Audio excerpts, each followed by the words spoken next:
Take a breath and silence the notifications, because Pauley Perrette just delivered a photo drop that feels like a jolt of electricity.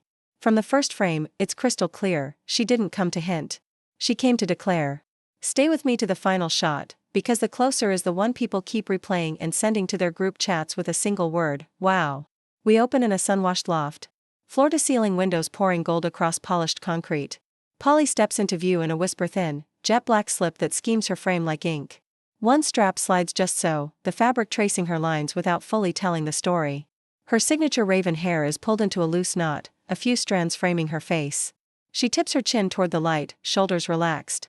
Expression soft but certain, like she's inviting the camera to see past the costume and into the person. Cut to look 2, a chiron satin set that turns movement into sculpture. A gossamer wrap floats behind her as she pivots, revealing the clean geometry of a minimalist bandeau and high-slung skirt beneath. The lens tracks a slow turn, collarbone, waist, hip, each angle composed, intentional, unapologetic. It's the kind of styling that says little left to the imagination without surrendering the mystery. In the comments, icon. Ageless. Owning it.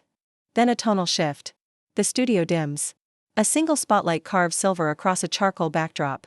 Pauley steps forward in a structured corset and tailored trousers, long gloves glinting under the beam. It's punk meets old Hollywood, the exact fusion you'd expect from the woman who made gothic sweetness mainstream.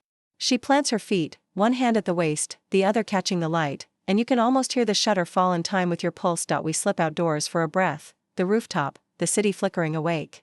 Pauley leans along a parapet in a cream silk set and a paper-thin trench worn loose and open. A delicate waist chain catches a flash of sunset as she laughs mid-sentence, and that's the shot that flies, candid, luminous, disarming. It's not performance. It's presence. The feed erupts with hard eyes and "teach us confidence" replies. But there's a second thread in the reactions, people noticing the craft, the way the cuts honor her shape, the angles celebrate strength. The lighting paints skin like brushed pearl. A black and white interlude follows, paired to essentials. Bare shoulders. A men's white shirt shrugged off one side. No jewels, no heavy glam, just a thin ribbon of liner, a soft gloss, freckles allowed to whisper through. She faces the window as rain freckles the glass. For a half second, time pauses. She turns, catches the camera with a steadied gaze, and the frame lands like a truth you didn't know you needed. Backstage notes trickle in. The glam brief was minimal, intentional, honest. Makeup, skin first, sheen second. Hair, lived in texture with a precise part. Wardrobe, nothing that wears her, only pieces that frame what's already there. The photographer shot wide open, letting highlights bloom and shadows breathe, so the images feel less like a billboard and more like a confession. The narrative under the fabrics matters, too. Pauley has navigated fame, reinvention, advocacy, and privacy under the hottest lights. This set folds all of that into a single thesis: transparency without surrender. She's not out to shock. She's out to own. Bared It All reads differently when the reveal is courage. When the story is, here I am, edited by no one. What lingers isn't shock, it's agency.